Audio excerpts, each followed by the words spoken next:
Yeah, thank you very much, Kassel, for introducing. Thank you for having me. It's a pleasure. It's an honor to be here. What I will present today is something that is to some degree conceptual, and I'm wanting to write a conceptual paper on this. So I changed the title a little. I'll get to that in a second. What I will do is I will take off my jacket because you saw that I have one. And for me, teaching is a full body experience. So I will wrap up my sleeves so it feels like work. And to see this and see that working hard is more.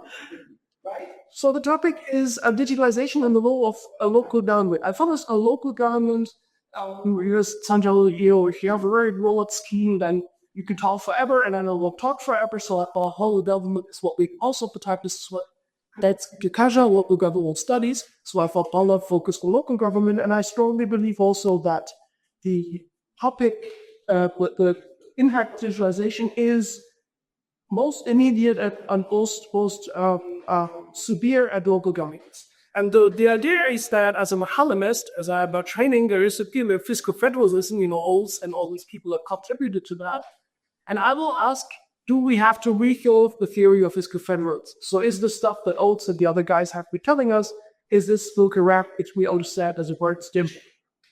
And I will go through that, starting with the starting point on the left. So multi-layer governance is what we do in most democracies. We have multiple layers of government. So in Poland, it would be federal level, then voivodeships, powiats and gminas. And in Germany, it would be similar. It would be Länder, Kreise, Gemeinden.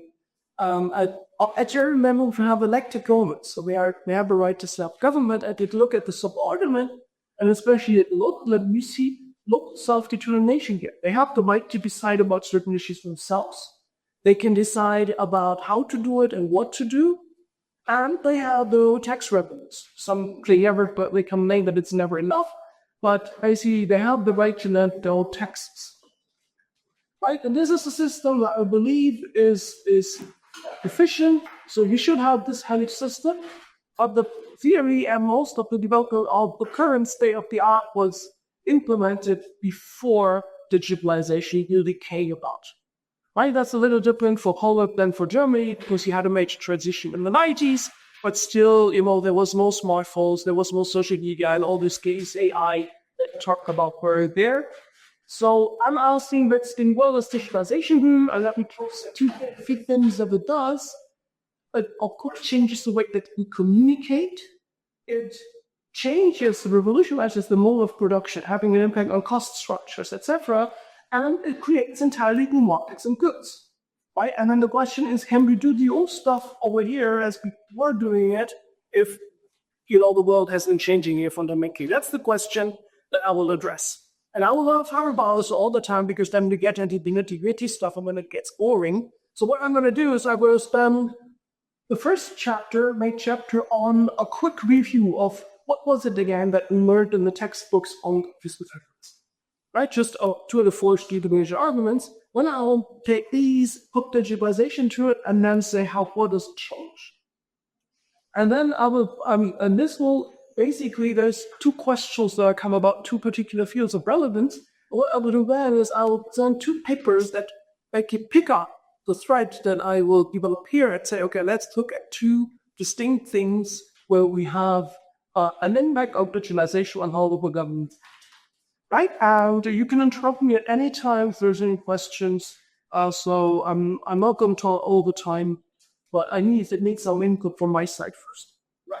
So theory of fiscal federalism, and let's start. I was trying to do this. I didn't want to talk about all this stuff that I do in my mock lectures. So I said, let's have just a nutshell. On the first thing that we have to think of, let's assume that preferences are homogeneous. Right, so we're all the same. We allow the same things, etc. Right, and then the question is, who should be responsible, which level of government? And then there was, where Franz Olson is the fiscal, the principle of fiscal equivalence, which actually says that the regional expansion of a jurisdiction should be equivalent to the size of the task that it performs.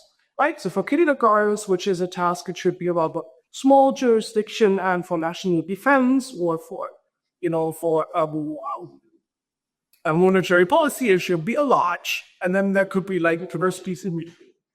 Right? Why is this? Because we think that efficiency requires that the community of users is equal to the community of hackers and will be equal to the community of decision makers. Whenever there is a mismatch between these three large problems, right? Now, for instance, you can say, okay, if the number of consumers, the users are larger, but those who pay inside will measure will be under provision because they don't account for certain preferences. Or if you say the users and decision makers aren't equal to the payers, then it's very likely that the payers are exploited, right? So it's very important that we up conduct. So what is the take-home message? So what it means, you should have multiple layers of government, a large government for things that's nationwide, and then a lower government for regional goods, etc. And you could think of, if you think about all the public tasks, that could be 50 layers of government, theoretically. And then, of course, every citizen belongs to many of them. Like we're doing today, you would state, Obiat, and the he, right? Second thing, of course, is there is houses of scale. Introduction, right? And also to research gradual cap like costs will come down and certain I made it very easy so they stay stable. Some people say that's not a business here, but there is a certain economies of scale. So we have, because of high fixed costs and marginal costs. And the same goes, of course, for running a jurisdiction. Running a jurisdiction, because you have to have a government, you have to have elections, etc. Also now all the similar cost structure. So this is why in reality you have to make a compromise. Right? We have a limited number of jurisdiction and a limited number of layers. That's what we do. Right? Now the third argument that comes into play is interregional competition. So once we have all the local governments, there's competition between them. And also should have competition. And as an economist, the answer is mostly yes, because economists believe in competition. Well, the question is, does that also transfer to governments? And basically can have competition for all factors of production. So that's especially capital and skilled labor. Those are the things that every municipality wants to attract.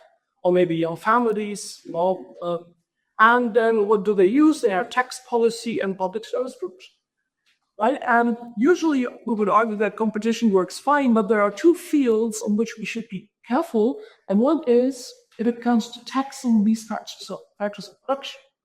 Because then we're running, Dr. Miskovsky showed it in the 80s, we're running to raise water. And the same you have when it comes to social transfers. So if there is a competition for social transfers and the recipients, the mobile, then communities are forced to lower the standards all the time in order to prevent to be exploited. Right? So these are two fields where redistribution and taxing mobile and production factors, we should not have decentralization. Right? For many other species. And this is all known, those of you who know the stuff about this federalism know all that, but I thought since this is an introductory, then to analyze more. Okay, so far we said that we're all the same, right? But then we know that, some people are different than others. So if you think about preferences for leisure, some like hiking and others go to the opera, right? So what happens to account for the fact that people have different preferences? What does that mean for federalism? And the first thing is that there is a cost of unity. Why? Because if you have a local public good and you have two groups A and B that have different preferences, it's best to provide group A what they want and the group B what they want. If you impose a unified set of public goods to them, then none of them will be satisfied. So the hikers will have too little hiking opportunities and too much opera and the other way around. Right? And the low diversity happens is the bigger the loss of centralization. Right? So you shouldn't have decentralized governments to tailor it to the needs, to local taste. And Tiebout in the 50s said, look, if we have governors competing, then there will be these municipalities offering a very big opera the time. The others will have more hiking and biking and ski facilities, and people will sort. Right? And this will make things even more efficient because it's improving this mechanism, right? And this, of course, we could only have if we have decentralized government. Centralized government we cannot have. So that's also easy. what I'm going to do now is the last thing, and I will call it choice, political economies. Well, so far we assume that everyone's, they understand that we have to do something. They will do that because we love the voters. Right? Well, the question is that always true? There is some doubt about it, and as a public economics, a trust, although we don't believe in that. So governments are usually, the governments are actually seeking re-election, and if possible, some rents. And rents doesn't mean illegal stuff, but it means, using the power they have to their benefit, right? And accountability is what we need, of course. Accountability means that a government can see, look, you're doing a very bad job, 101, and second, that they can punish them. There is no good, we need those combined with and. Seeing that they are doing a bad job, but not being able to punish them is no good. But being able to punish them without seeing whether they do a good job or not is also useless, right? So we both do. And the problem is that the voters, of course, know too little to see whether the governments are doing a good job. Right? So if when my daughter was young and we had the fees for kindergarten and the opening hours, is that cheap? Is that expensive? Is that good or bad? How do I know? Well, I can compare building a municipality. If I say, okay, they have half the price, the kindergarten's open barber, and the children get their food, etc. I think my municipality is ripping me off. Right? And this creates a sort of yardstick. This is why it's called yardstick competition, right? That you can compare it and say, sorry, the others are getting it at half the price here to do something about it. Or the quality is there. Right? And so here we need decentralization to improve yardstick and then hold governments. That's, I believe, very, very important argument for decentralization. Right? So that was like a tour de force view, what you know if we read the standard Oates and all the stuff. Didn't go more, I read all the Oates, there's more, and now this is what I need to know today. So what can we learn from that? Well, the intermediate conclusion is that we need multi-layer governments and we need some kind of competition to assure accountability. Central government should be providing a goods that benefit people nationwide and with large economies of scale, collect taxes on mobile tax basis and set the rules to execution. And local government should be like the local public goods collect local taxes, and this is where all that get back to is. Many public services that are decided up here are actually administered down here. And I guess that goes for Poland as well as for Germany. So, the car registration scheme is something that is decided in Berlin, but if you want to register your car, you will have to go to Berlin, it's a local thought.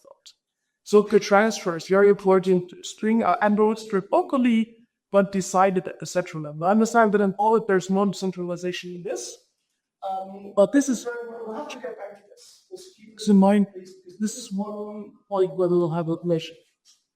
I add up both teach because each as citizen belongs to multiple jurisdictions. That's the state of the art, right? And now let us introduce digitalization. And let me fill that first.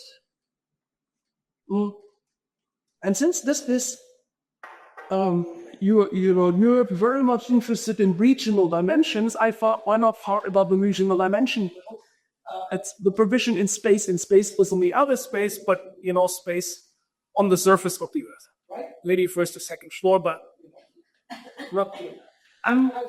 There is a word that I didn't find for public service in Germany. The German word is Allwützung, which means it's related to space, right, to a certain place. And before, many services that we received at the local level, even others were related to the place where they provide. So if you wanted to go for book library, and the book was there on the shelf, there's no good that in another municipality there was good library because I couldn't use it. Now, through digitalizations, this will change for some public services, and but some, because I don't remember how many. But certainly, for instance, sometimes it's consumption. I mean, if you have an online library, there's no word in having the local library that differs in what the books they offer, right? If you look at that illustration stuff, this is really the point where the major change happens, right? Because there is any administrative process. If you think about the internal administration of a jurisdiction, have we done no inquiry space? I mean, the HR department could sit anywhere. right? They don't have to be physically present. The same goes to the budgeting for IT services, etc. They can be anywhere. Second thing also, if you just want the external administration, so the stuff they provide to customers, tax assessment, permits, all kind, they could be sitting anywhere. I don't care where the person that looks at my tax declaration is sitting. I'm no longer handing it in physically with all the files, but I'm sending it electronically. It could be applied anywhere. Right? That's very important now to keep that in mind.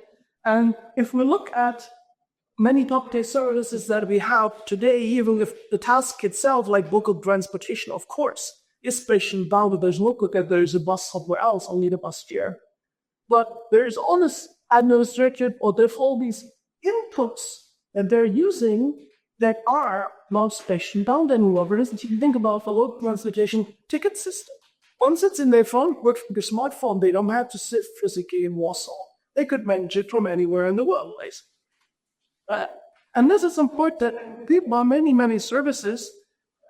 We shouldn't go over think about tasks, but we should think about the many elements of the process. And almost every process has portions that are no longer needed to be done locally. And that's very important to understand. Right? So, and this is very important for local governments. There's very support now delegated tasks.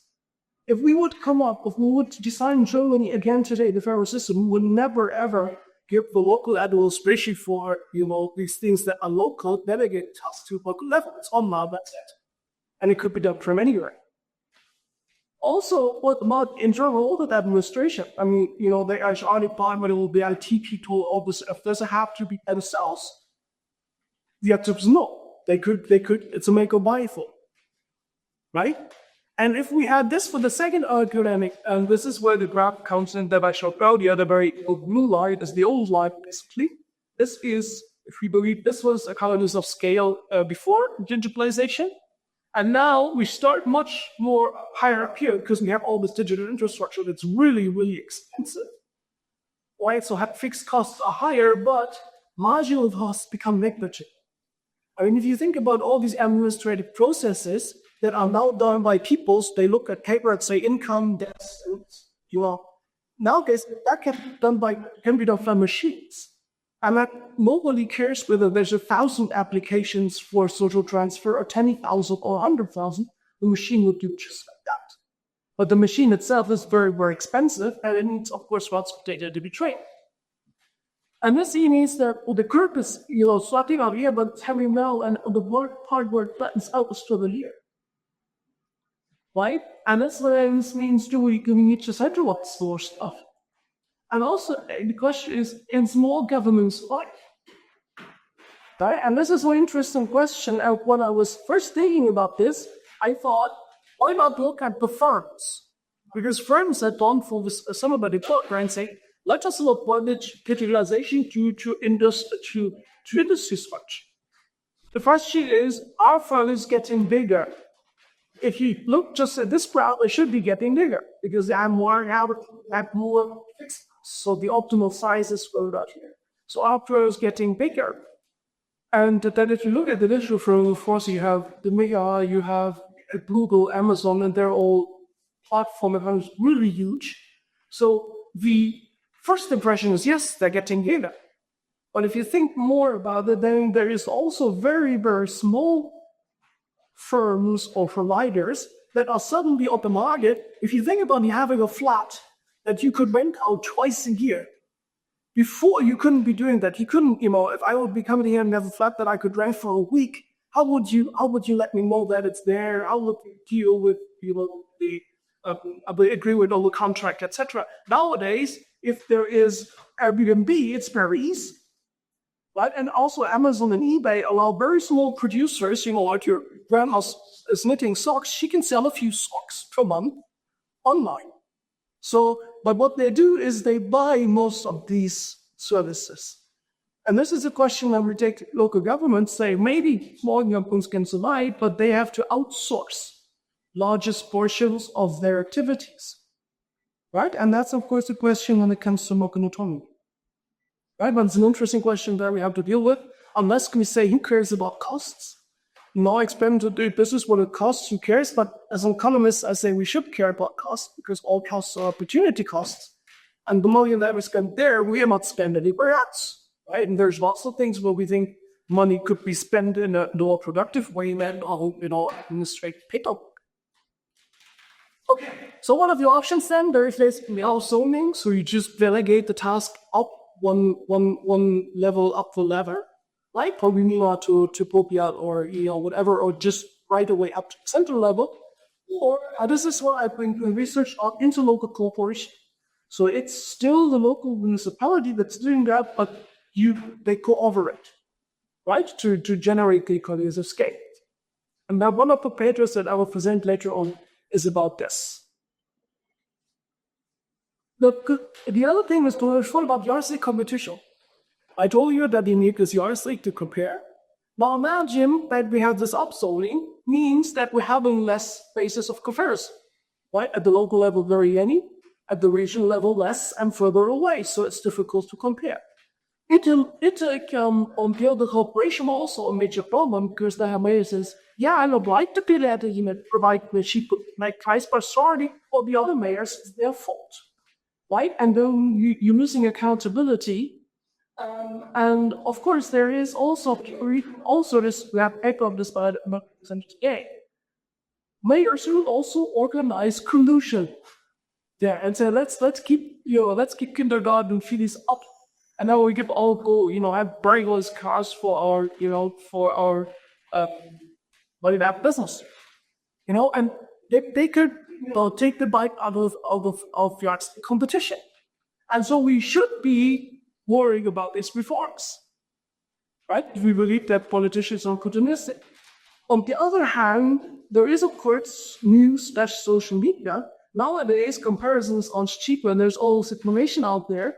So maybe this will counterbalance this effect. We don't know, right? But lots of interesting things that we have to ask, right? Because I strongly believe that public choice is about contribution to economics. And I would be really worried if we just have this part of mobile yardstick competition, because I do believe in competition in many fields.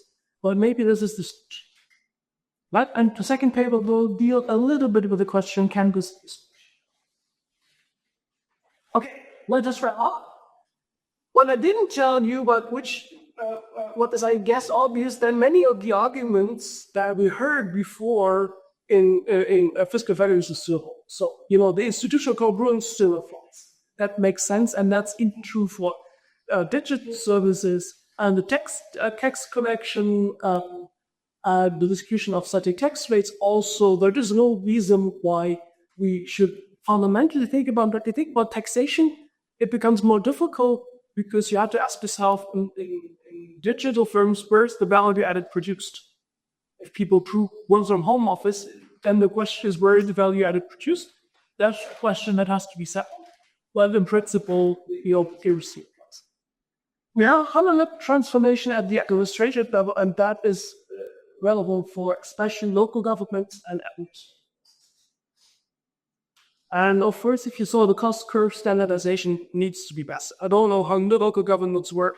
I was doing some advice for local governments in Germany, and if you asked them for what financial software did they use, and they have all these different kinds. And if you'd ask yourself, shall they cooperate, then they need a common software or at least an interface that they can send each other bills. And I just, since I love statistics, I was calculating the probability that if you take any two municipalities from Landwolf and Latterley and look at the financial software, what's the probability it will be the same? And if you take 3, the probabilities, you don't have percent, right? So we're talking about massive problems, and so standardization is what we need. I personally believe standardization in these back office services doesn't challenge self-determination and autonomy at the local level. Because for me, it's like the question, what color does the pencil have that the mayor sees, right? The political decision, shall you have a swimming pool or shall you have a library, that needs to be settled. But the stuff here, what software am I using this spot compared to that? Okay. This is what I wanted to say about the major topic, and I'm still trying to write a paper about this. So this is why these spots are changing all the time. Even this morning, so if you spotted some typos, that's because I was having tea and changing views last week. What I want to do now is I want to go into two papers that we did related to this topic, right? And the first paper is on digital corporations. The background is that I'm advisor of governments looking at Digitalisation to help them implement digitalization in an efficient form. And I'm doing that also because I get some money for it, so I can afford trips, buy data, pay for people, this kind of stuff, right? And this fiscal is coming out of that. On the starting point is the thought of problem. If you believe that automation and AI are massively reducing the amount of labor in public administration, then we have to basically fire or not fill open positions anymore, and this to have the benefits of the reduction in costs, right? And they are massive. So we did some calculations, and we found that these calculations could be at least 50%, probably even more of the necessary. But if you measure the tube sizes at local governments, they're very small. If you cut the tube size to 50%, then the problem is better nobody gets sick, nobody gets pregnant, nobody wants to go on vacation, and there can be no peak loads, right? So and the no specialization. So we're running into tools that are so small that you could have organized proper, efficient labor. And that was the question, and that will give a little population is a suitable solution, right? So you provide services all ongoing for your people, but also for the neighbor. And then you work in an interlocal large tool that gives you the chance to appeal to codes, there's specialization. You could take vacation without any problem, all this kind of stuff. But the problem is, I don't know whether this costs a problem for Germany, it certainly does. Public envoys don't move line reforms that much. I mean, of course, we are different. We love reforms all the time in big nights. Yeah, and in any case, so basically, if you think about change management, if you find a way to make your reform attractive for them, that will be great. Right? And this is what we're searching for. So the question is, can we make the reform interlocal cooperation attractive for them? So they will say, look, for me, it's okay to work in an interlocal team, but might even have some benefits. And this is a question of how to manage the process. And we're searching for a way to make them support interlocal cooperation. What we did is we did a state choice experiment. That's something that is often also called conjoint experiment or conjoint studies, right? That's all the state where Kassel is situated. The people in Hesse might be anymore. I don't know about it. So but Germany has 16 states, like I work for other states, make it bigger. So I did the choice experiment there on willingness to support ILC in the local operations. And we have 700 employees in the administrative task accounts level. County level is doing also those delegated tasks, right? And here some descriptors don't care about too much. We have 6 responses per person, so we have quite a large data set that we can analyze. And experimental questionnaire that we use to elicit some private data. Now, on the side, I want to do about conjoint or scaled choice analysis. It's very important to lay the ground very accurately, precisely. So there's 3 introductory slides that take people to the experiment. The first one says, okay, look, digitalization is going to change the world, and this has the following impact for UT sizes of many decrease. This means less flexibility, less specialization, etc. We can deal with that. We can continue to divide things only in-house, but then that will be this consequence. We can go for local cooperation, but this means you have some team meetings outside of your municipality every once in a while, and that's this. right? General introduction. Second thing is that we say, okay, now what we're going to do is there's these two options, in-house and local corporation, and they differ in a number of attributes. Right? These are parameters. Attributes are, if you think about a car, and it can be, horsepowers, color, seats, doors, this kind of stuff, right? So the things that describes the option. And the subject parameters only use marketing research where people have to decide whether they want to buy this car. And then they describe by attributes, and when they say, okay, if I have budget to use the little, this is how that book looks. And this is the third slide introduces the choice set. I'm going to show you one choice set. This is an example choice set. So this is what you see on the screen. And say, well, assume that you have the choice to choose the free DML's option, and then would have, out of your current team size, we elicited that before to make it more credible. With you have to work in two subject units, subject units, right? It means you have to work with your car registration in the morning and social transfers in the afternoon. You meet federality with your team. It's in your own jurisdiction. You have every fourth decade you have possibility to come later or leave early. And team performance is in the better midfield, right? And compared to you have a larger team, 1.5, you only work for 1 fee. You have the weekly meetings, rotating partners, and you have 3 or 4 days of a week for chance to decide when we want to start working in. And then there choice, analysts have this choice, which is this. And basically what to last manual, anybody gets to see 6 of those, and these things are varied. And the question is, under which conditions do they hop from here to? That's basically what the analysis is doing, right? This is a way to find out which of the attributes are going. All the reasons why they are a question, but it's an empirical question, right? So then what we get is not so surprising. All this is outskipped over here, there, I guess, the obvious. What we find is that people do prefer the leading household because this is the status quo. Not very surprising, right? And this is surprising. They prefer to work in small groups, small teams, best in 5. And the literature says that team size between 7 to 10 is optimal.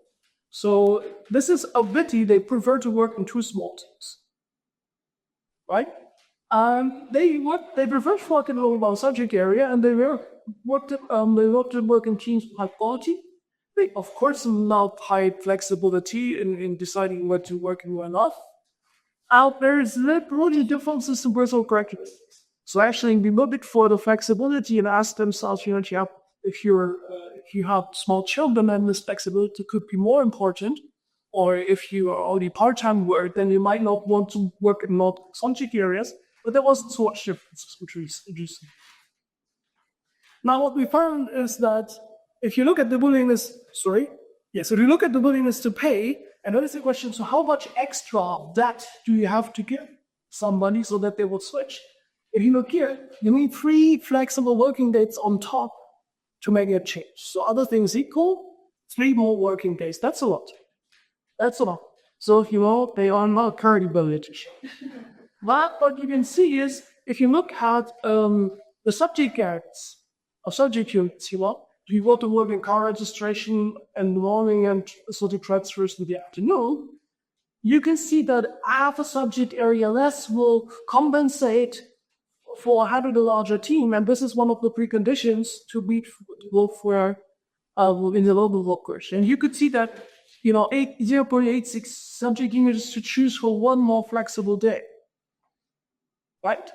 So, and this means that if you add them together, then there is the chance to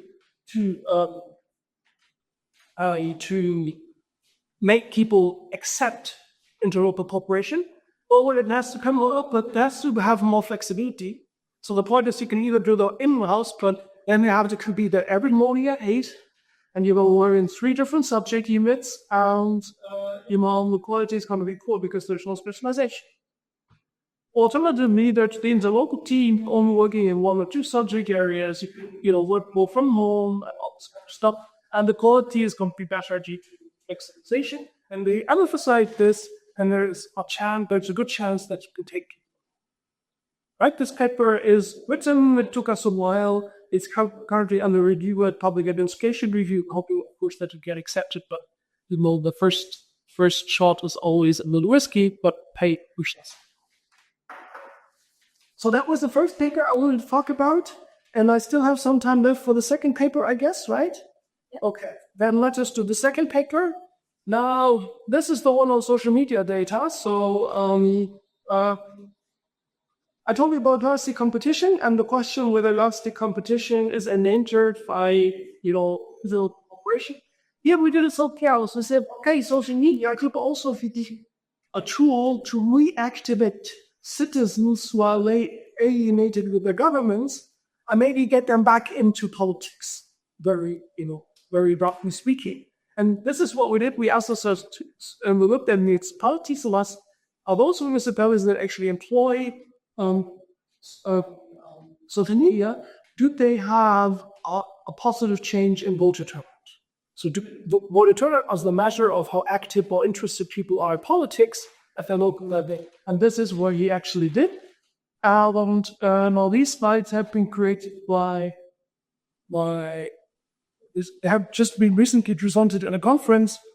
So this is what they have the step-by-step approach. Now, the problem is that basically we're having too low voter turnout.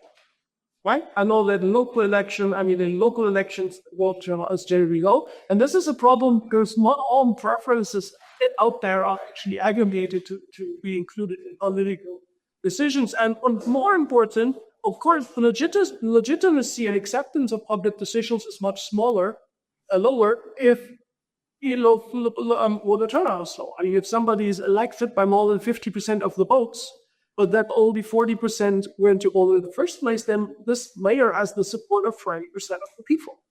And if they introduce these major reforms, people are not going to accept that. They say, look, what is your legitimacy to fear so heavily laws? Right? And we know that legitimacy is a very, very important thing to make reforms work, so we should be worried about this. And then there is the picture on social media. It says, look, this provides a platform by which we can reactivate the people. We can talk to them, we can give them information. And that's such a great idea. Nowadays, and I understand that not everybody says, what is he talking about? True, but let's just, undisputedly, the potential does exist. So we shall not just argue about the potential exists, right? Whether it will materialize, that's the fact. But potentially it could do holistic things, right? Yes. And so this is basically what we did. And we said, okay, does it do these things?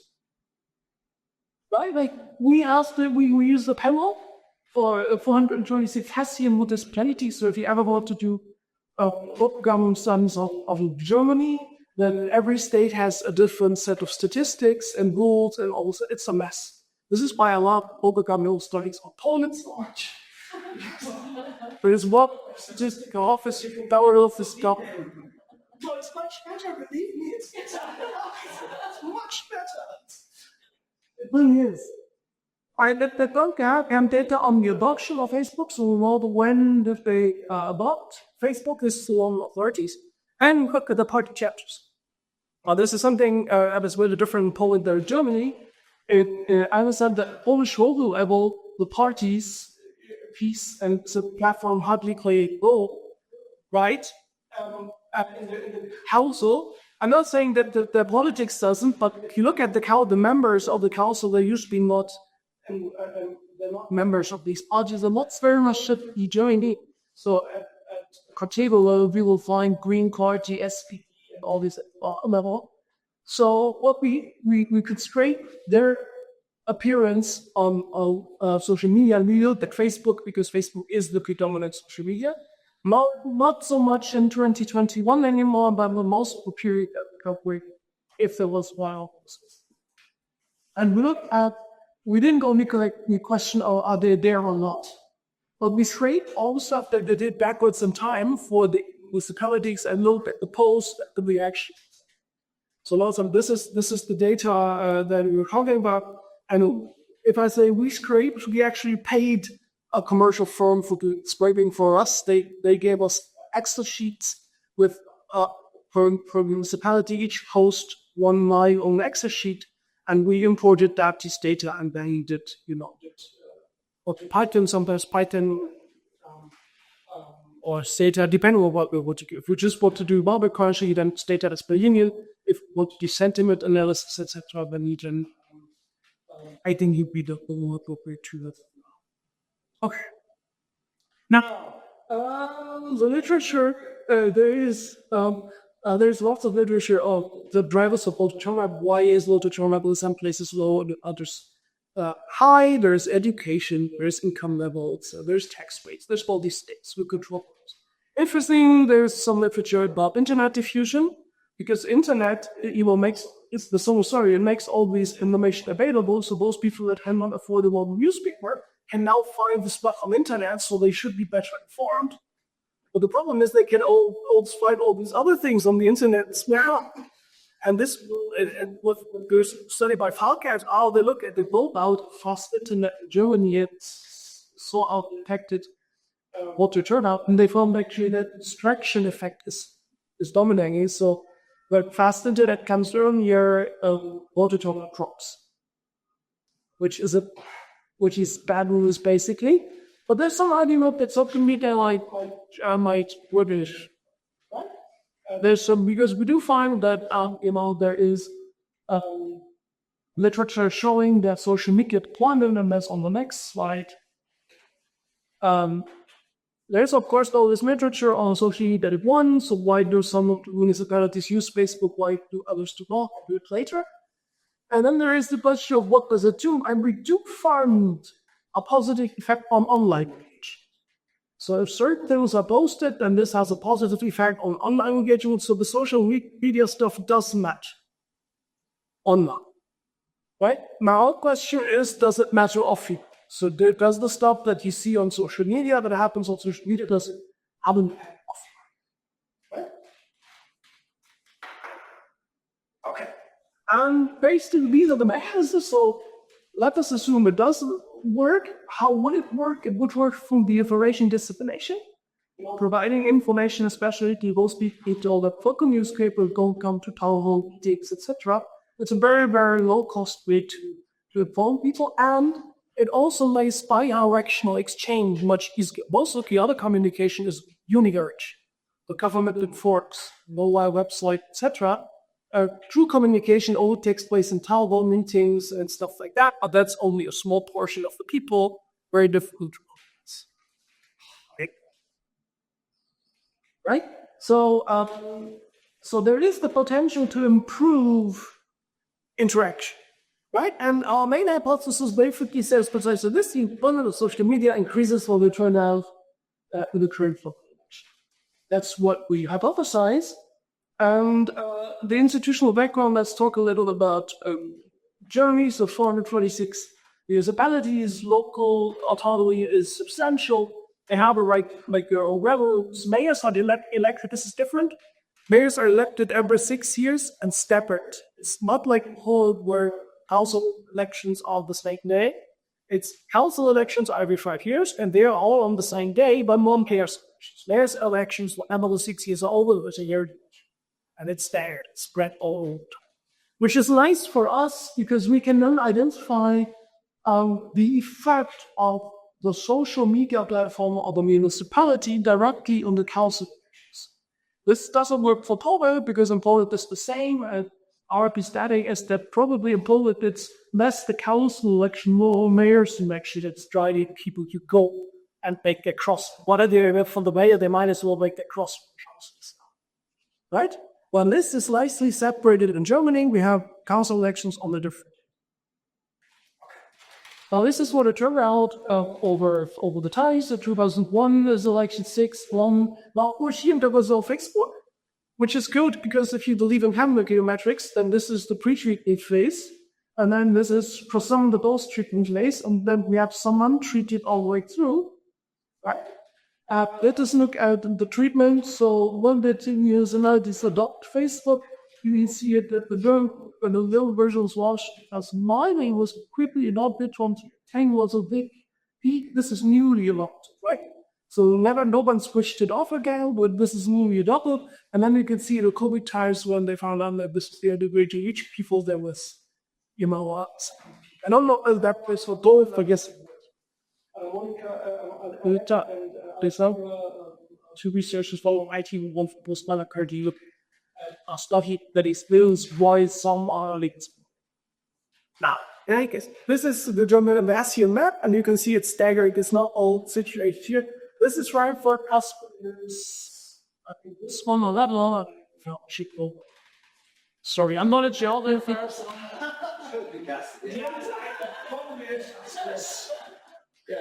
Now it's just a video people can check. Okay. In any case, that's just what you can see. So it's spread out in the dark and the color that earlier they have, right? So this is sort of the title issue also, because it's and those that are white, they don't have Facebook even at 2021. Now, this is another variable to look at the Facebook intensity, the level of funnel. This is just posts, and you can see that there has a massive increase of posts over the years. That's partly because more platforms have been installed, and i.e. because more activity on each platform, right? And we have all the descriptors by more volume of this.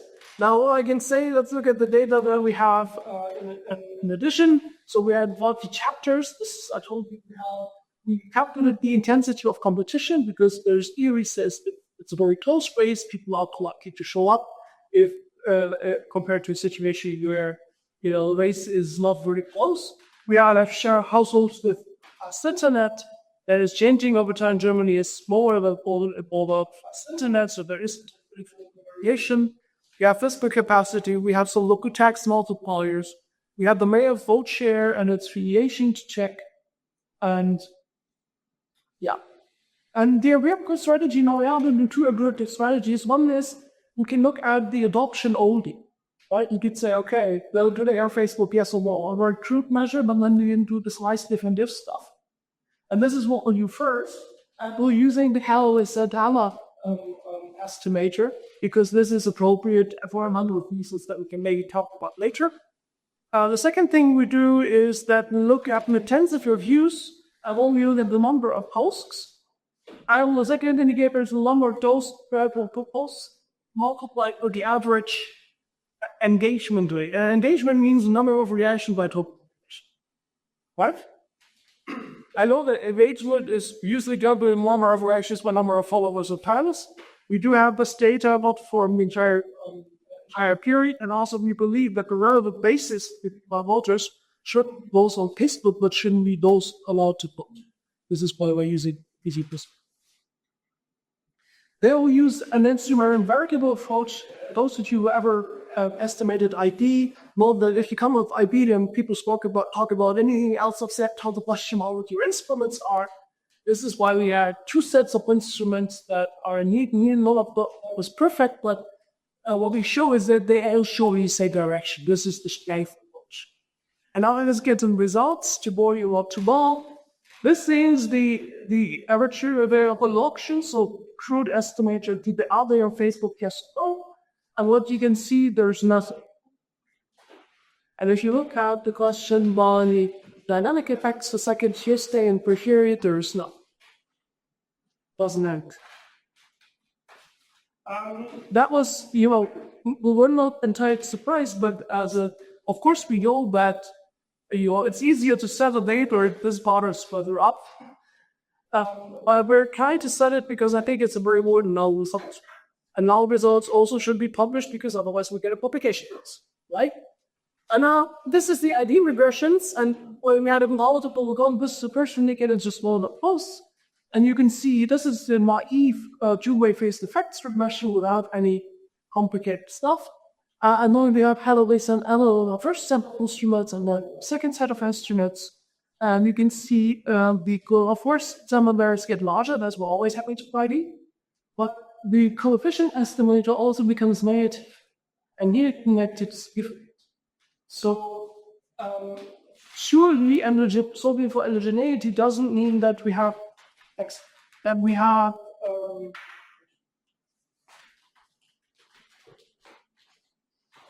that is a positive effect after all, but there is certainly, most certainly, there is no effect, probably, possibly even negative. The same happens if we do the same thing for to explain the second indicator, that is posts times engagement rate. You can see the same thing. The coefficient estimator is also negative when we use IP partial significant. So, conclusion, we don't find any arrays that supports our hypothesis. If at all, it's the opposite. And now, this is, which is really bad news, because then you would say, well, voters think, look, I might so make hosts already, then I don't have to go and hope to also. That would be really bad. That, I want to overemphasize the negative to addition, but to some degree, it's a depressing story you think about, but our results so strong pull to this direction. It's just multiplication.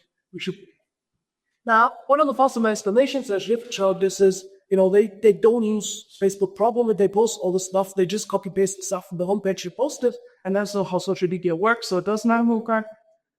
There is institutionalization,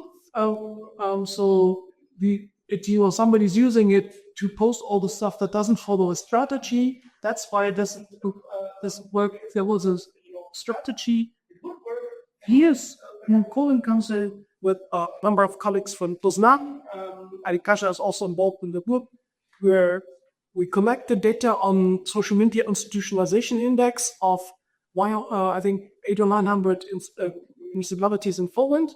And now we can check whether those that have a high institutionalization index, whether there is a positive effect for that. So there is nice things you could do, and there's more work out there.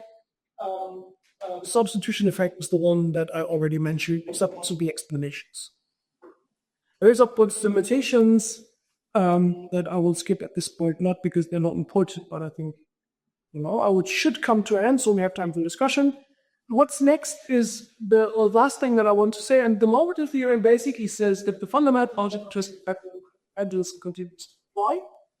But we have fundamental changes that are with respect to the division of labor with jurisdictions of that. So horizontal and vertical in both dimensions, there probably will be changes in the division of labor to make the system efficient.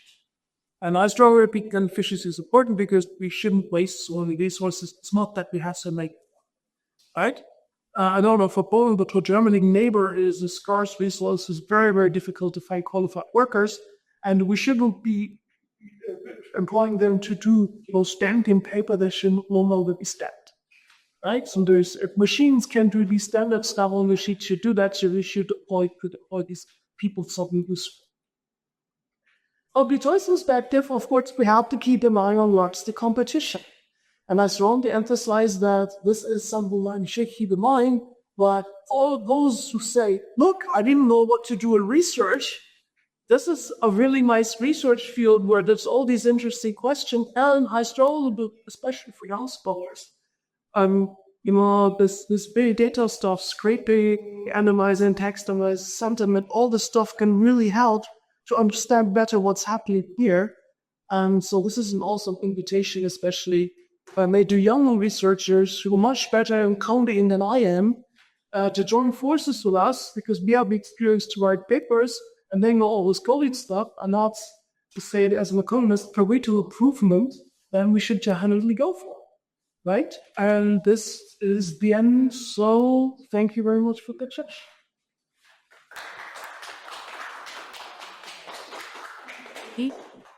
Thank you very much. Maybe you would like to sit down for a while? No, I remember. Still at work. Yes. No. You can stand if you want the actors and like you will ask any questions. So don't worry. That's fine. So, sorry. Have you any questions? Yeah, first of all, thank you for excellent presentation. Like very rigorous way you start from assumptions and results, policy applications, all the logic and well, I think that we all agree. Well, as you would expect, my question regarding assumptions. Whether these assumptions reflect, well, for instance, in first the case, an issue of social costs. And could we force anyone to have well, this is about the social exclusion or inclusion. Whether we could force people to use these different tools.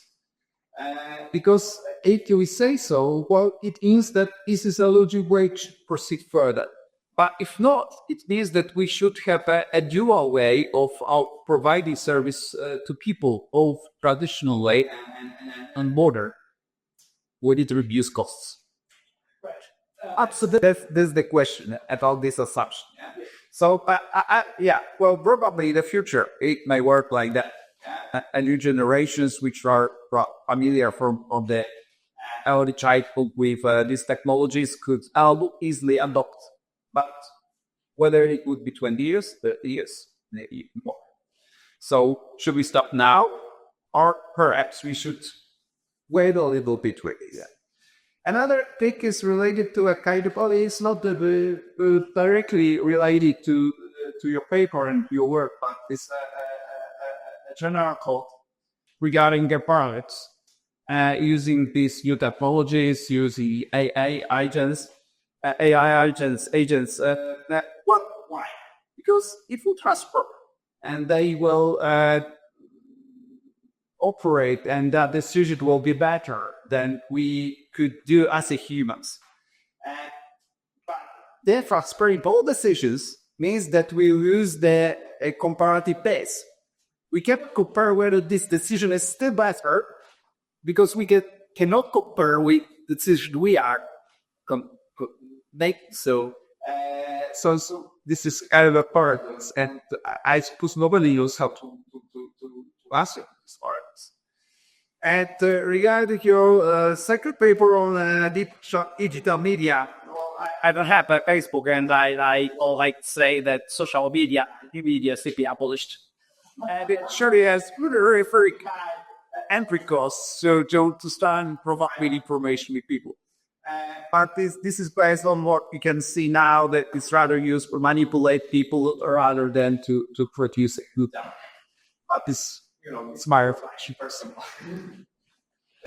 Right. So, and there's three questions, and three absolutely valid questions that I think are mortal. Let me start with the last one. I believe that, first of all, I don't believe that we have abolished these technologies. So in that question, it's more about teaching people how to employ it. And it's true, this fundamental idea that in the modern period, sort of there's getting to the first question. Do new technologies mean more social exclusion? And if you look at the potential, they always do.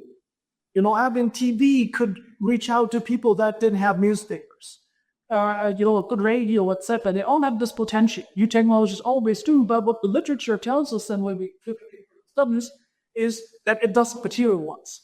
And that's the same for TV. There is NTV, and there is, Oates, and all these very, very good TV stations. But there's all this rubbish also. And the problem is that people select into these channels. You cannot force everyone to watch a certain portion of, NTV, etc., but they choose the way themselves. And what you find then is that there is a selection effect. There are people that are much smarter due to TV than they were before, so it opens doors for many people. But there's also a large crowd of people that are not motivated, and they entertain, but not informed. And that also where we will take technology. Coming to the first question, the social exclusion, I think that's a very important question. And we always ask that. What's interesting when you do government advice, if you look at the head of the administration, they say, we're going to say cost to the Jews. But then there is the mayor's council, and the mayor's case, what is the citizens think? We react very, very, very concerned about that, because We can do any reform, but it shall not stress people. And like you, first of all, is if we want the only major transition, it's going to stress the people, otherwise it doesn't work. Right? That's my personal opinion, but I also think it's on how you do it. Now, and let me say, the digitalized, the back office stuff can be digitalized, right? Because the citizen doesn't care about it, and most of the work is back office, not front office. So that could be done without any hindrance to the back office. When it comes to the front office, I would say it depends on the service. If you want in Germany, you have this Waffenbesitzkarte, means the right to own a gun. Well, and if that expires and you cannot apply for it anymore by indivisible gun, that's it. Very simple. I don't feel sorry for that. Right? And the same goes for the German Bafög. That's a system in which students are financed. If they can't fill in the form, don't go to university, because this is the seniors test you are going to meet. Right? Of course, there is people who are disabled with line, and that will not challenging, and those need to pop. But every 1,000 students is lying. So 999 no longer have the paperwork. We have so much time out the borders. And I think this is what we also have to understand, that for elderly kidney, yes, but for social transfers, the language difference. You cannot say, look, you cannot fill in the form, no social transfers, who cares for your children? I mean, unacceptable, absolutely unacceptable, they tell. But, where do the people come from that do that? They're now sitting in the back office stamping things. And we should get that off their back and have more services for those who need it. So but that changes the stuff. But also, and there's one thing, when I used to travel 30 years back, getting a ticket for a train means you have to go to the train station, you'll stand in a long queue, and then you will kneel down and tell the person what you want. Well, this is how it worked before. And I'm so happy that I can do it on my smartphone.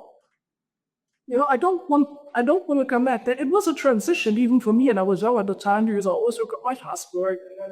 I did accept my credit card and I got A, B. But nowadays these things all work, and I don't can go back. And I believe that's so for so many services that I don't have some cash left from earlier times. All this cash, it's very difficult to work with both Kassel does no longer be polite. And even older people, they adapt very quickly to other ways of paying. So I believe, but yes, we do have to take care of the socially excluded. We have to make care, especially when it comes to government services. But I think the resources are there. Final point, AI, absolutely true. I don't want to delegate the decision to them. When we look at what local governments use it for, these days is writing reports. So it's like that. Then if the local council says we would like to know how much parking tickets have been, this guy, and then there's these Excel sheets. And there, in this format, we need them in this format, and they need to be graphs, small numbers, and then a person spends 3 or 4 hours making a graph. You tell ChatGPT, turn this into a nice graph. This is the headache. There it is. Saved. And doesn't make any decision. Report writing is currently a major way where it's used. In the long run, it should advise you. So if you think about permits to build a new house, for instance, there is, how high shall the CBN be, how, the steps in the stairs. Generally, everything's regulated by the semicolon, right? And this has to be checked manually by a person every time. And if an AI checks, the application and says all the legal requirements have been fulfilled, that's okay. Saving time. But I do agree we shouldn't give AI the right to decide whether it's leeway. Leeway has to be filled by humans. That's very important. And also, we would run into the stupid idea that AI would start a oracle from its own decision. And if there is a bias in the AI decision, in a few years it will be massive bias. So yes, it has to be grounded all the time. But I think it can handle so many things where it's what it is.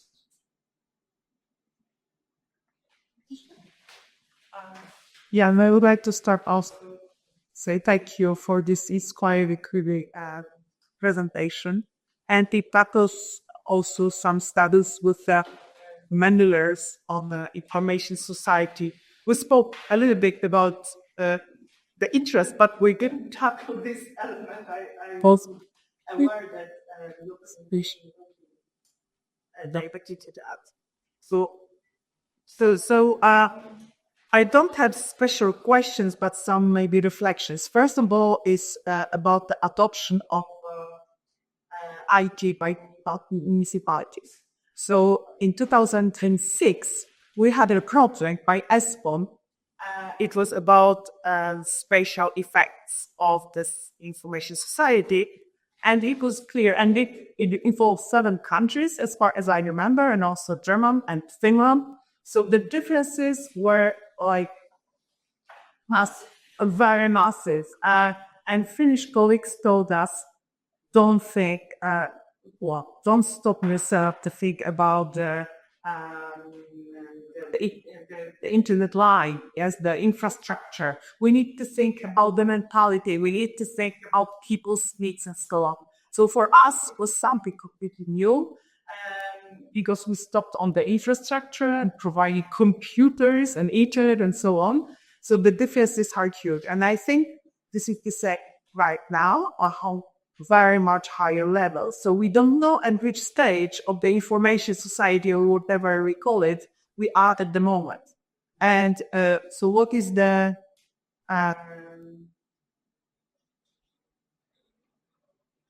so we don't know. So we are on this line of development. And also the truth is that the adoption of IT technologies generally by municipalities differs very much in those business, for instance. It's much more slower. Like, as you said, the administration is much more reluctant. And it also, as I remember, the word I remember from this study, and it might be also true here, is the try to avoid control, because the IT is about lots of control, and also duplication of work. It was said by Maciej, and that it is not true that we get rid of all the papers and all of this stunts that you said. It's a duplication of work, and in my opinion, still now. Maybe it's not true, but this is just a reflection. Another study we've done is about, which is somehow connected to this, is during the COVID, scholars went online with communication, and we tried to find out whether there are advantages and disadvantages of going online. And this is also, we just made a review of literature, and it was really striking that on the advantage side and disadvantages side, there were the same things, same elements. And one element I would like to stress here, but because he didn't mention it, is environmental issues. So, which we also need to take into account when we think about costs. I know that there are some studies on that, but maybe you can, how we can integrate this aspect to this, thinking about this broad spectrum of problems. And another element which came to my mind is on the side of the costs. So if we integrate this back office and we have this municipalities collaboration, are there any studies to look at the mechanism to say how we should distribute the costs among municipalities? Because in Holland, at least, the municipalities are also, this is another element, the very important element of local labor market. So this is also very a very delicate or gentle element in all of these mechanisms. So local government, it's important element of local economy. And let's say,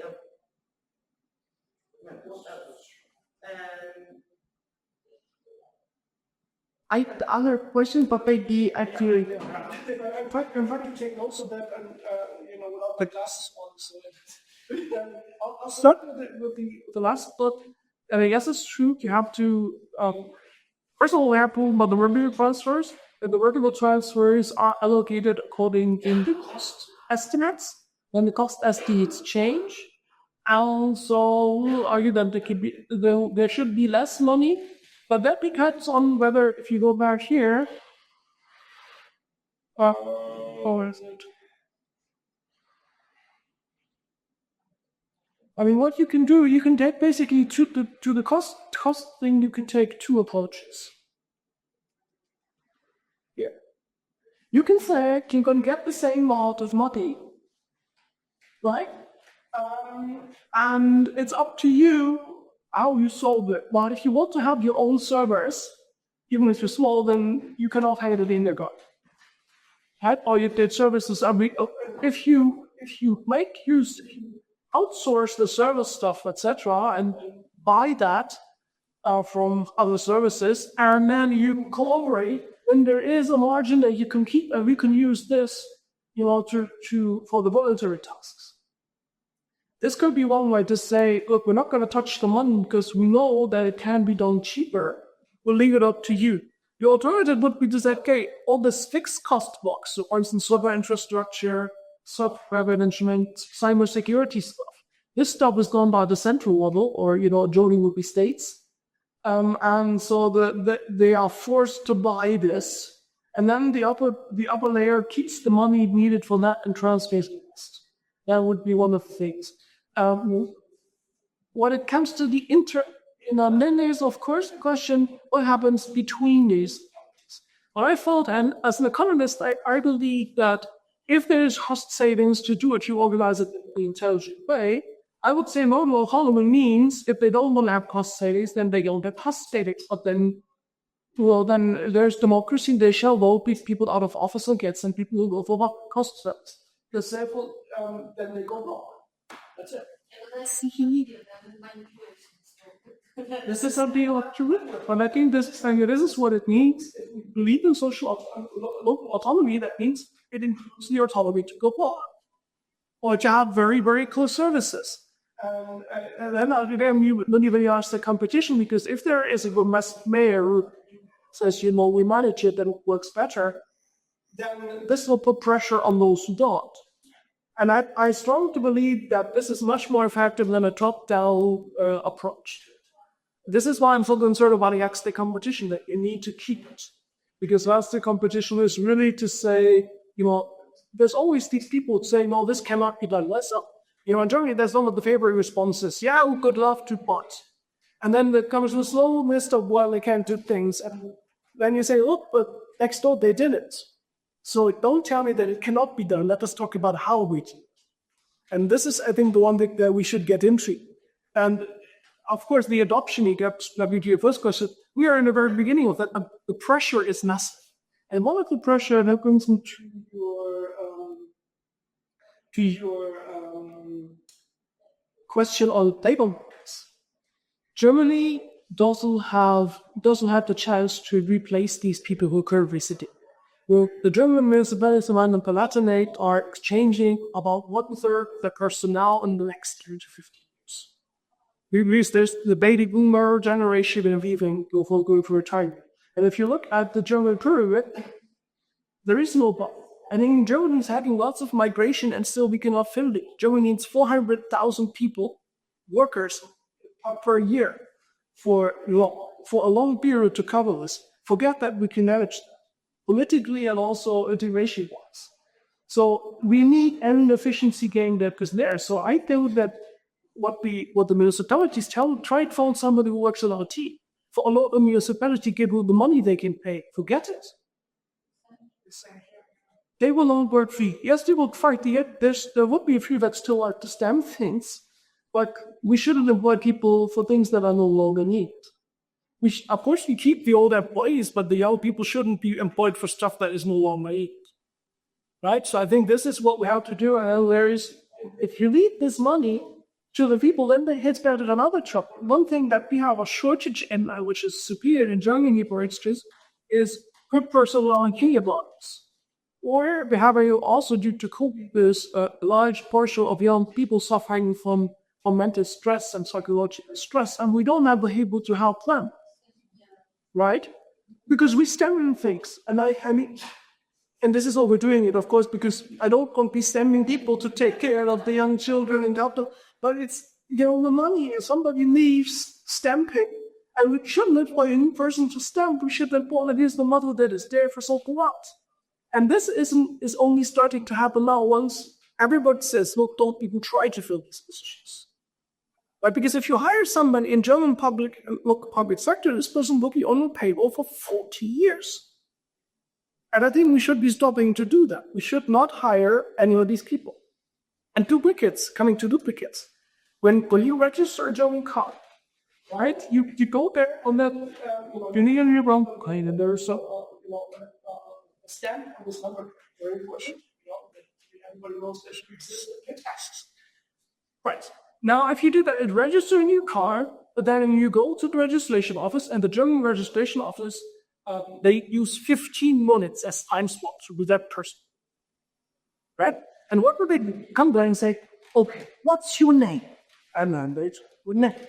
Where do you live?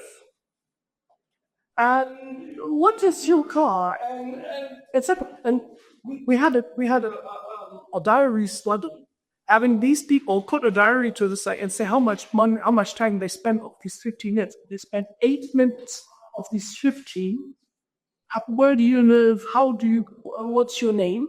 And I would think about all these people, with the funny names. I wouldn't want you to type Polish names, because there would be all this time. Oh, break the door. It's terribly. No, I mean, we have probably the German. There's so many registers, so many people don't exist because there's Tiebout. And one is with this. I'm thinking about the immigration from Arab countries. We don't know what first name and second name starts. It's a real. Well, Polish names are complicated for us, but names from Arabic countries are even more complicated. And what you should do is, there should be, the registration you have that was marked while you touch this, and then, the information's there. And we have, and then automatically checking back, somebody has to check back.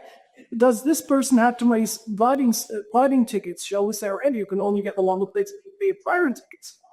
That can also be done automatically. What they do is then they check for the person. And if they made a typo, they go, fine this person. It's ridiculous. So I think that the duplication of work will stop. Yes. But the transition phase is problematic. But and I think we should be radical. For instance, Estonia says that every piece of information must be only stored once. But if you think about how will people have your address, right? And there should be a link, public administration have their address. And then you get letters I still get letters to my Oval class. I said, look, I don't live there anymore. And I told you, they wanted me to supervise the election. And I I changed flats. And then I said, okay, do you tell the people from the election office, yes, they will use the same data, but no, they didn't. So I got the letter to the invitation to be part of the election committee through the address. Very inefficient. This practice ask us how many times a year we leave university our capital. Same to us, yes. Yes, and sometimes, we have students, you can employ a student tutor, I mean, they are both in this university. And then we have to give proof that they are enrolled in the university. I said, look, that, just call the people next door. It's just the office next door. Well, and now the beside is then they can check in Scotch. It makes people frustrated that So I remember that people were very frustrated during this early adoption of IT, that they have to do everything twice on paper and but Very sorry, because I forget to say, and in relation to what Oates said about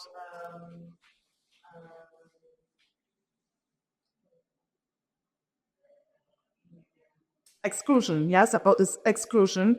And in our study on the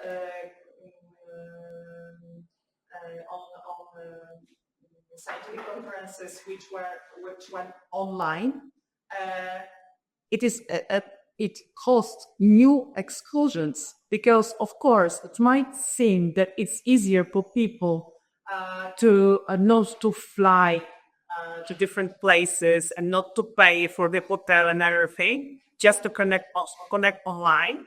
But on the other hand, they have a good internet connection, which is really costly, and then the format of the compress is changing, and that will also be the case here.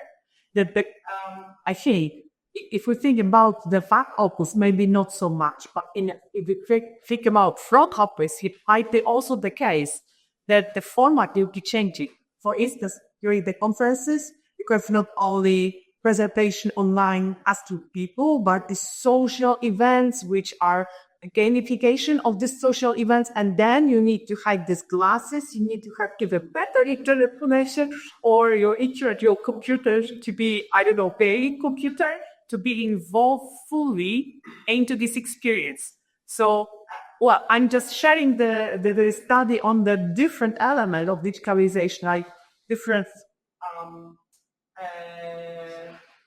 this different setting, but I think in the future it might be also the case. It goes to science, because I think I strongly believe that this is why I'm here. And doing it online, it will be the same. Apple and so don't. That's the point, right? So, and I believe that occasionally we should hop on a plane, on a train, or whatever we do, and spend some money on a hotel. But in the past, we've been doing that more often than necessary. And what I strongly believe is that, especially if people knowledge culturally, we knowledge that quite well. We don't have to do this trust building, get to know the other person, etc. For us, it's perfectly fine to work online and work out. To find a new co-author, it is difficult, of course, online, because this doesn't work that well. So I think this is something that we have to keep in mind. But I think from the social exclusion part, if you think about in the European Public Trust Society, which I'm not a member of the board, but we have board meetings and they're public, and every year they're discussing what conferences should be placed more east of Europe to make the costs lower, and there was even more reform, because having €1,000 just to travel isn't something more funny, but typical PhD student tax, right? I believe that if we say now, often some of them can never go to a conference. What they can go to is to a local workshop. But that's not the same as an international conference. I think that if we say, okay, now they can go, we save the money for 2 years and they can go to a conference every second year, or they can to network, but then they can see many conferences online is better than saying, look, there's only the conference every second year. And of course, we could solve the problem if we put more money on the table and let every PhD student go to conference a year in person, but the money isn't there. And so I think that it's a good substitute. It shouldn't completely abolish the form. It's a substitute. But I think it's very, very, very efficient. You were talking about environmental issues and cultural. The control. The control should abolish control like control, and of course, all the state and works before much cheaper. Yes, sneaky, but I think this is something like what is we compare the alternatives? The alternative, what we control these days is physical presence. We don't really control whether they work. Right? And just control that they're physically present. Now, if they work one home office and are more flexible, we manage more by the outcome than by the input.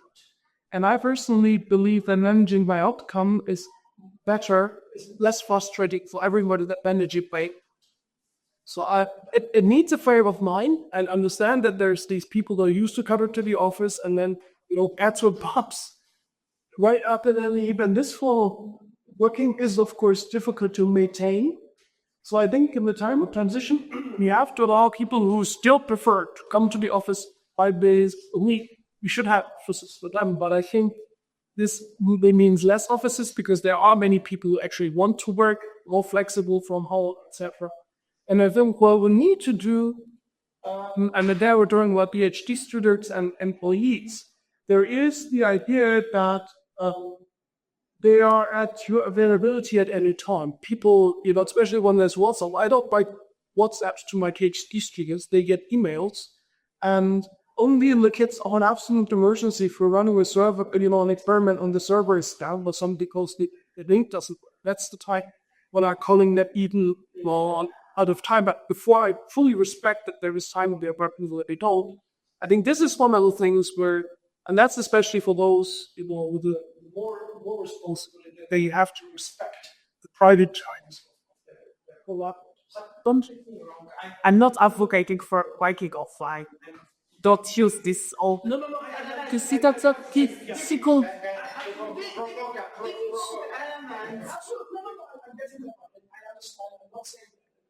It's the right way to draw the line. Absolutely, that's what I do, and I do understand. But I think that it's the way of how we manage. I think there's so much potential and intelligence. We need to be aware of the situations of lack of trust and collaboration within the EU. When you from both sides, you do not meet each other very often. And this meeting and looking at people is giving us, so we immediately recognize the situation of Katarzyna or Arte, and it is good if you think about how distractful your coping and the situation, as you said, from the psychological. So I think it is more important now than it was before. Absolutely, I do agree, and there's some bad habits can abate. There is this keep talk, but I think this is something that we had with before. Even at conference, people will say, "Yeah, we'll write this wonderful paper together," and then they forgot to call me, right? This happens more often now because it's online. Talk is even cheaper, so you should have more of it. Absolutely true. What on the other, choose your partners with care. This is why I insist on travel. Phone call that wants to see the person in person, unless the person has a really, really small piece of thing to do, and the incentives are clear. And then I would like to. Then we're getting in a position. I would like to, I like the other person to be the first mover, so that I can back down. Then, of course, then the other person says, "No, I don't need to be the first mover," and things become difficult. But this is all. This is again especially difficult with people with big data. There's this young PhD students, and they have more to lose if they work half a year on a data set and etc. And then they knock on the door and say, "Who again are you?" "Oh no, sorry, forgot." Right. So I think that it's asymmetric. We in the musician, with tenure, etc., have less to lose than the other people. So for them, it's trust building is even more important. So that's why I personally believe in rather sending them out to conference this rather than the older people going, "Come on, you're still guys and everything about that." Seriously, you think about it, if we want to push research, then yes, of course, we should also go. Not because there's all these various places. Yes, we should also go, but I think sending out young people is much more. But they have to meet old people there as well. Shut up. There's also. It's not the goal. The goal is to meet intergenerational and to exchange experiences. Yes, of course. I strongly give a good research because, at least somebody has experienced that and allows also some international frustration because pure paper to get almost rejection.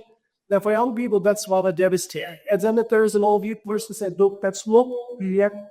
Well, look at this paper that I'm proud of now. I got rejected so many times that she always believe it's going to work out in the end. That's origin.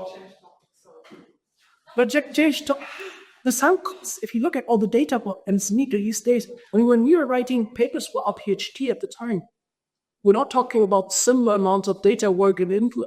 It was written rather fast. I mean, we didn't have the technology that is available now, but the month and years sometimes of data collection before we could, regress X, Y, press return, that's massive. That's different than how we did it before. Well, we'll collect data for, a few days, and then we had, then we said rec X, Y return.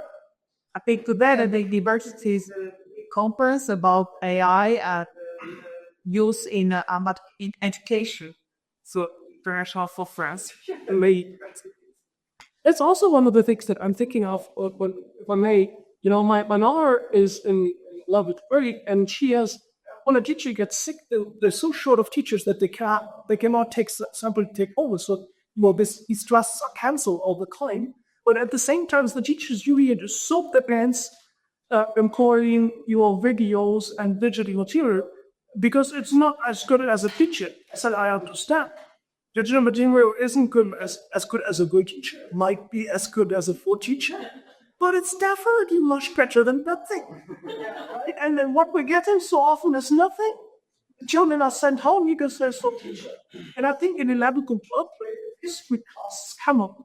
I think responsibility, there's a video where it's a set of question work for that yourself, perfectly fine. And if you have AI tools that can, give you feedback and you can write where your strengths and weaknesses are, yes, that's not so personal. It is not better than how the world would be if it would be different, but that's what we're talking about.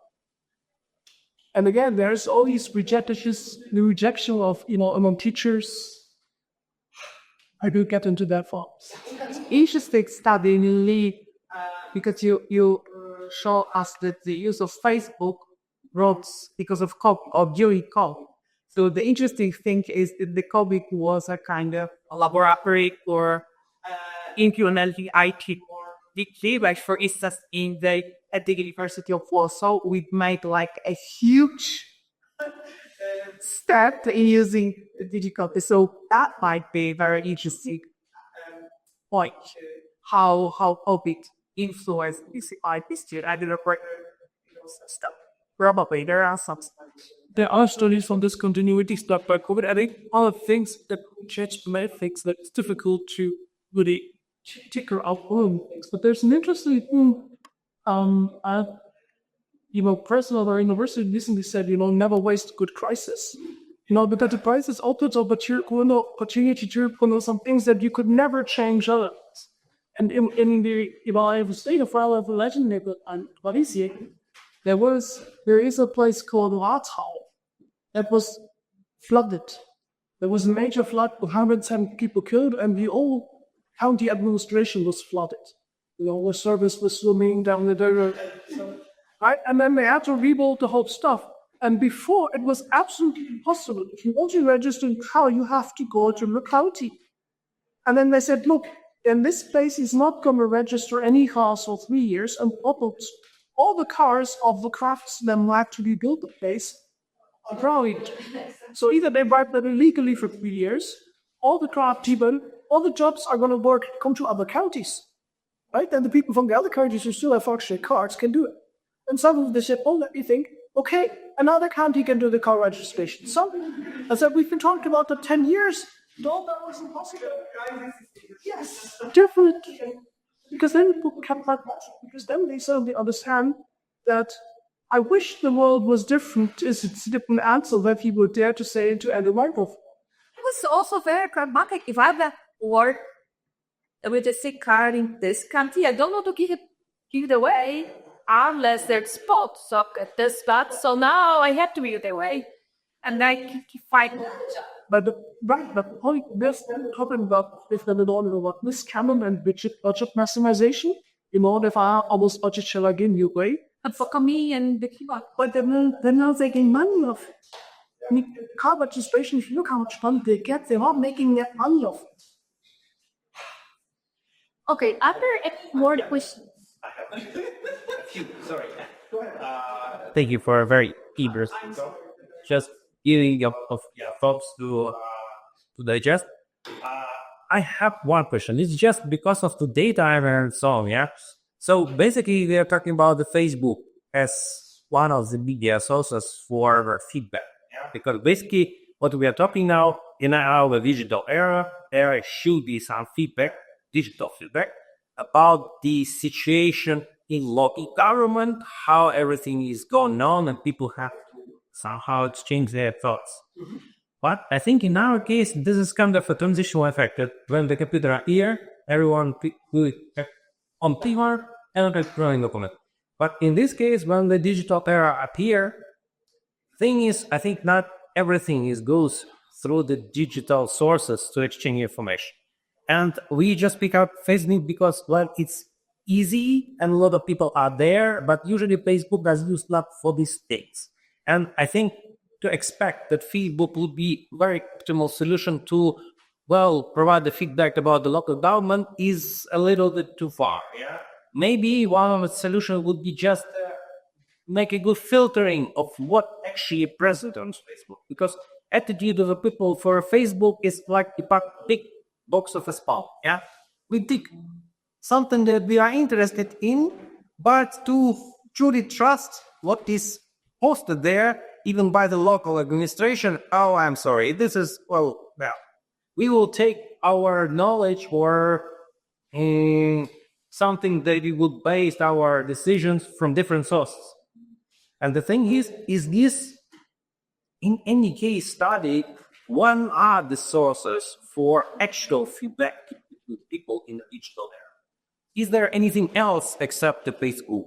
Maybe there is something that can be used or optimized in this case, because this is a crucial for local government studies to have this feedback. Yeah, they want it because there is a possibility to use digitalization, massive one. Yeah, but we need to have a possibilities to optimize it away, and we will be able to study, then configure, then do a good solutions to this, to that, to that.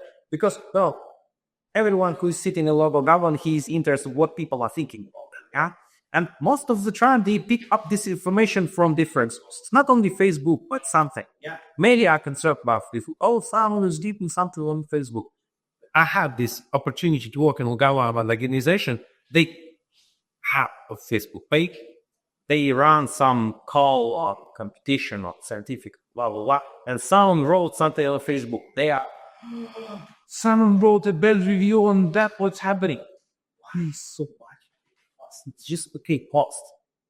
Do the Facebook, do something about feedback for this.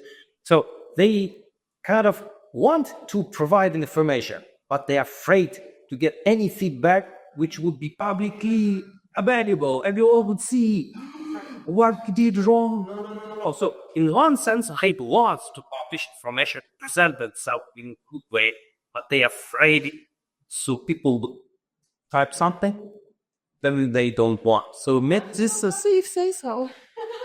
No, that's a question to analyze this data to understand what is the symmetry between positive and negative. This is what we got here to do. It's absolutely valid. What we do here is that we suddenly, before we couldn't observe this communication at all.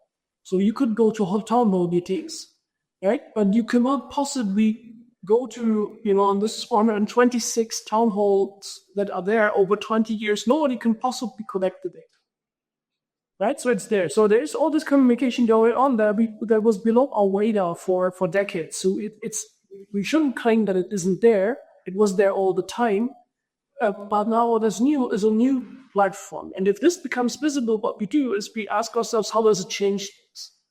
Trying to explain the basic mechanism, we have some standardizing mechanisms that are only things that we cannot see. But what we can do is if there's a new mechanism, what we at least can do is, and that we can measure, that we can break data in the collection mechanisms, we can see how it changes things. And from the stuff that is above the surface, we can infer on what lies below the surface.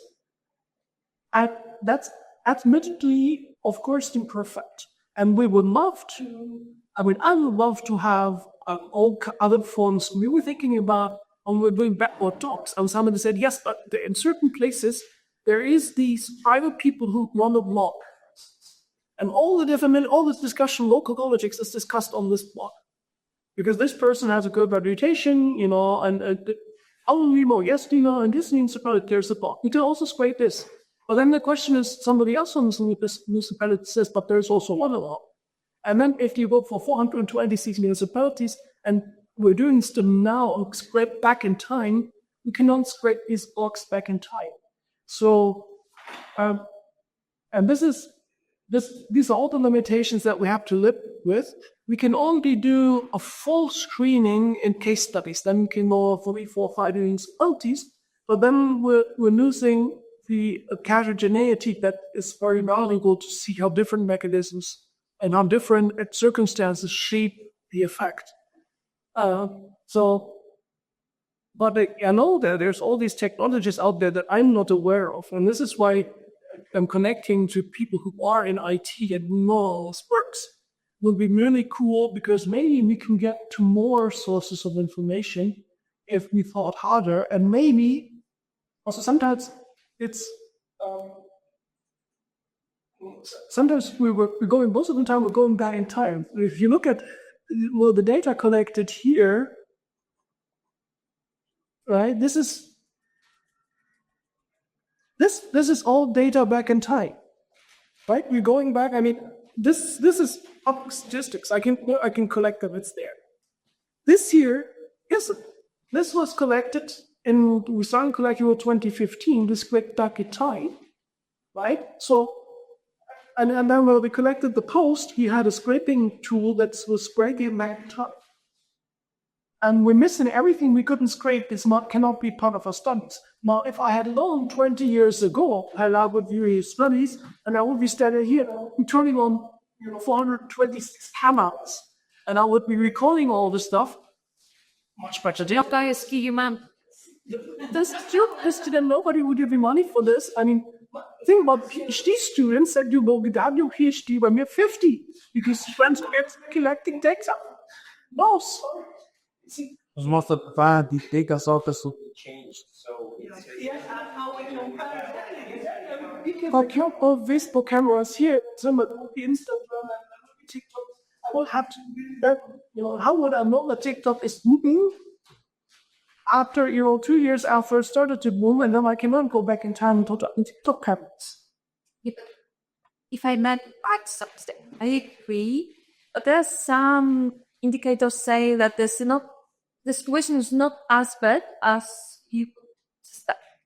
Because, for example, we know that for Polish municipalities, for many years, Facebook was either the only social media they used, or the most important one.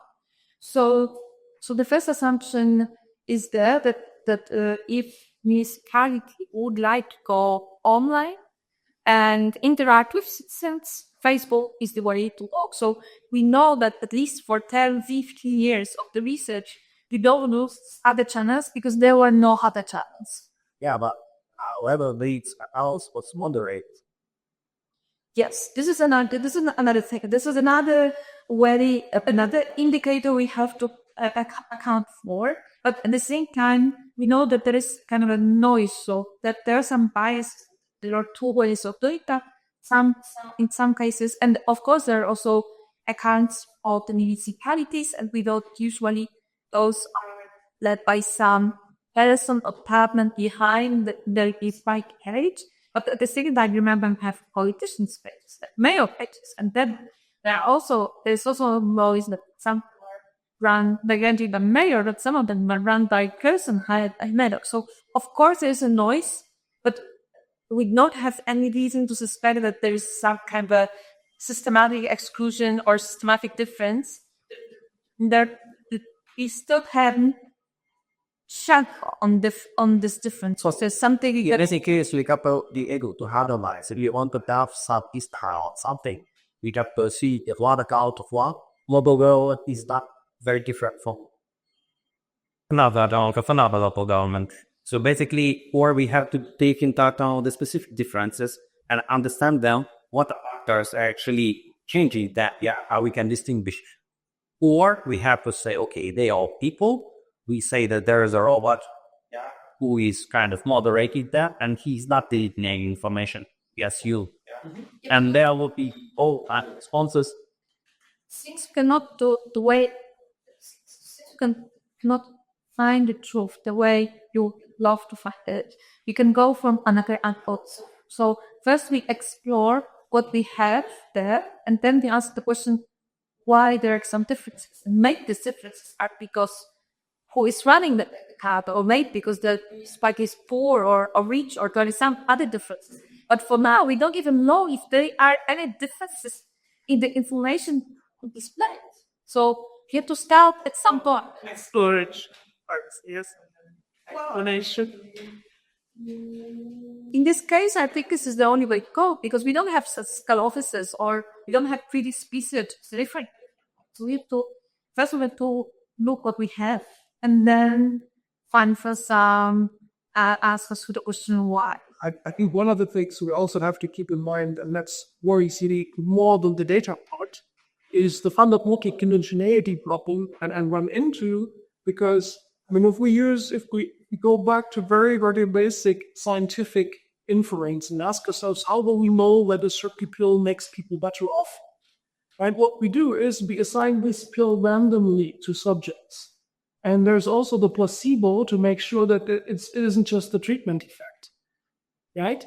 And this is the best way to do science. And then if we could do this, then we wouldn't be too concerned about things you cannot observe, because if we randomly assign, we believe that the treatment and the control group are both heterogeneous, but on average they are composed of the same, they're both on the same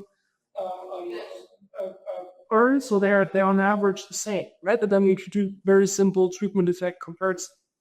Now, in social science, the Facebook account wasn't assigned to a municipality, and they woke up and said, "Oh, I got a Facebook account." There was a long decision that made them decide.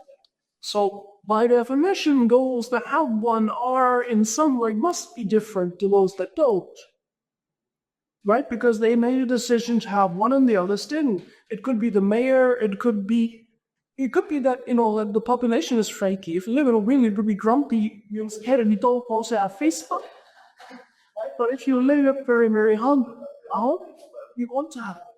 And if this is a difference, of course, then what we observe is differences that were there before that just become visible on Facebook. And these are the things that concern me much more than now. But later stuff is also very serious. Yeah, the genetic could be selection treatment. That's what I'm referring to, or it could be unobserved, omitted variable bias. That's the stuff that you're saying. You're not measuring everything in their severe variables.